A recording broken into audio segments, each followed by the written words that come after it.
Hello, coucou. Alors aujourd'hui, je voulais juste vous faire pour une fois, une courte vidéo pour vous parler de Lego.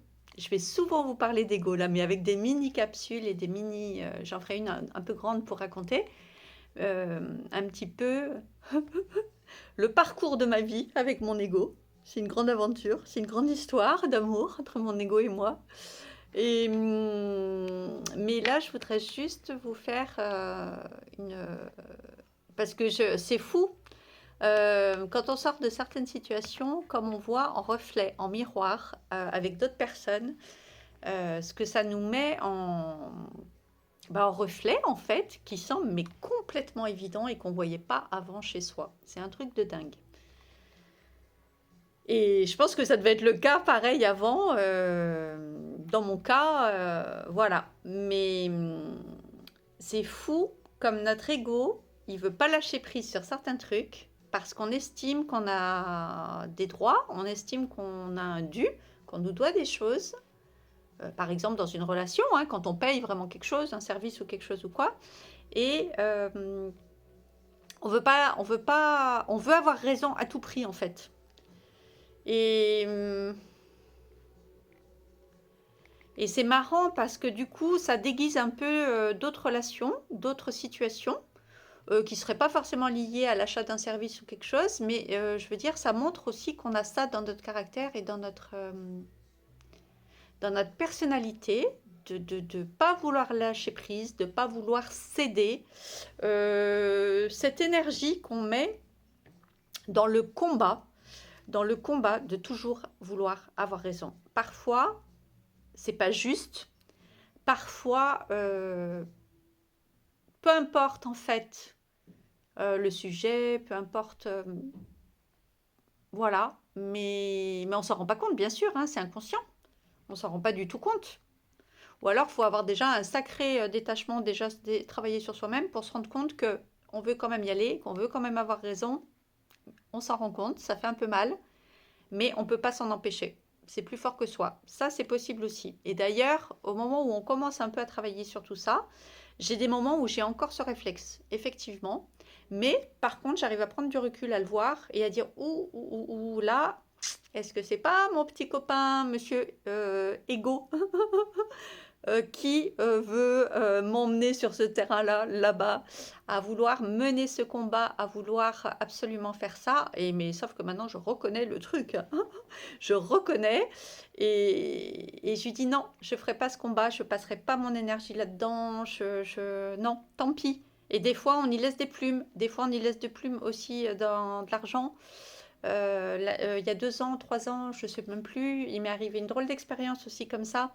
Quand j'étais au Maroc et que je voulais faire mon site internet, j'avais précommandé, j'avais payé un acompte, la société n'est jamais arrivée, c'était une société à Technopark, je me souviens même plus de leur nom, quoi, mais vraiment à ne pas recommander.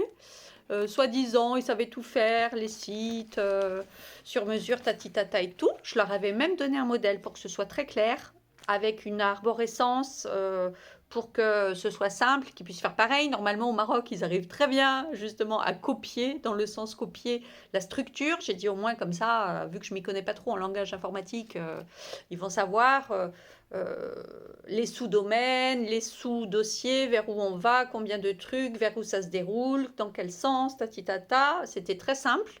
Ils n'y sont jamais arrivés. Je me suis épuisée pendant des mois. J'ai bossé plus que si j'avais fait un site moi-même sur un truc prédéfini, etc., etc. Bon, toujours pareil, tu veux faire travailler les gens en local, ici et là.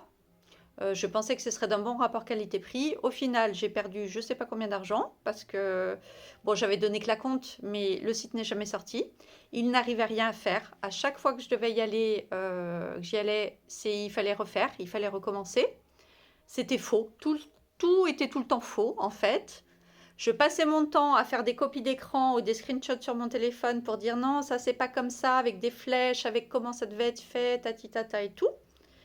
Et voilà, et donc on n'avançait jamais et tout, mais je voulais pas lâcher le morceau parce que j'avais donné un acompte, Je voulais pas céder, en fait. Je voulais vraiment avoir raison au bout du truc.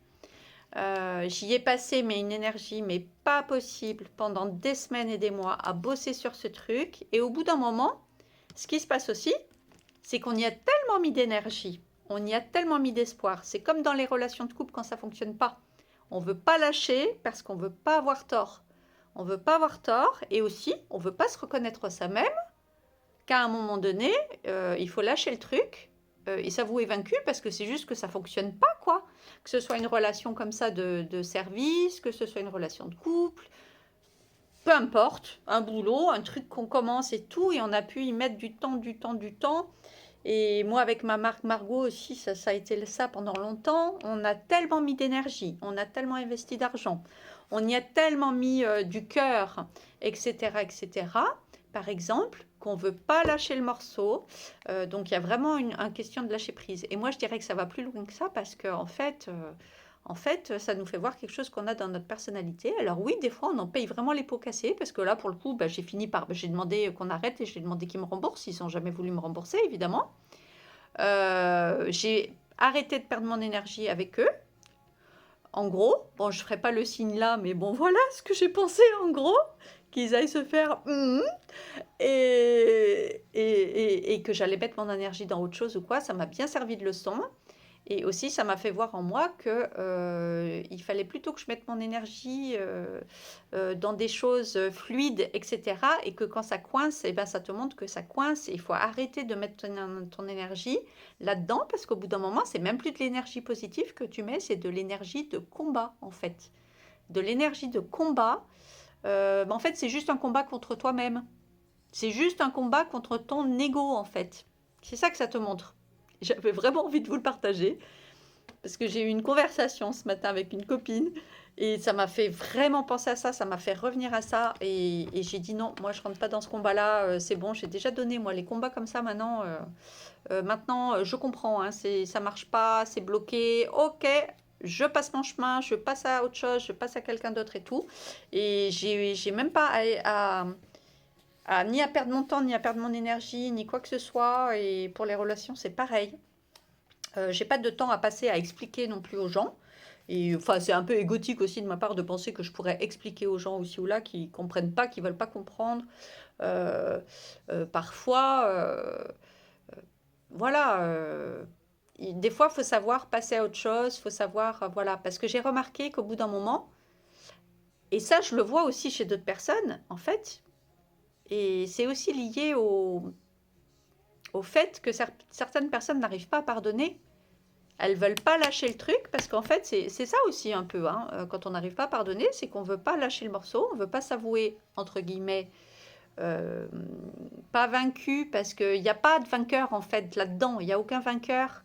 Mais on veut pas s'avouer, en fait, on a été déjà trop loin dans nos rêves, dans ce qu'on a investi dans une relation, dans ce qu'on a. Et en fait, c'est comme reconnaître soi-même qu'on s'est trompé, c'est comme reconnaître soi-même qu'on ne s'est pas respecté, parce qu'on a déjà été beaucoup trop loin. Et donc l'ego, il veut encore continuer, il va encore t'empêcher de lâcher prise, parce que ce serait avoir aussi une mauvaise estime de soi-même que de reconnaître, d'abdiquer, entre guillemets. Donc ton ego, il va tout faire en plus pour que tu n'abdiques pas, pour que tu ailles bien au bout du bout du bout du bout. Parfois, tu te rends compte en cours de route d'une relation qu'elle ne marche pas. Tu le sais au fond de toi, tu le sais de plus en plus, mais tu continues. Par exemple, tu continues parce que tu veux pas avouer que tu as fait une fausse route, quoi, que c'est pas la bonne personne pour toi. Tu veux pas revenir en arrière, tu prends ça pour de la vulnérabilité, pour de la sensibilité. Et tu veux pas lâcher ton ego là-dessus, quoi. Mais en fait, il y a rien de vulnérable, il y a rien de faible. Je veux dire, à s'aimer, à se faire passer en priorité, à arrêter de perdre son énergie dans des combats inutiles qui dépendent des autres. Au contraire, moi je trouve que c'est une grande marque d'amour, d'intelligence, d'estime de soi. C'est une grande, grande marque pour moi de résilience, de reconnaître ses torts, de reconnaître là où on s'est trompé et on a le droit de changer d'avis tout le temps en fait. Parce que les situations changent, parce que soi-même on change, des fois on veut quelque chose, puis après on veut autre chose, puis parfois on a besoin, on a envie de quelque chose, et puis 6 mois ou un an après, eh bien on a le droit que ça change, on a le droit de changer d'avis. Voilà.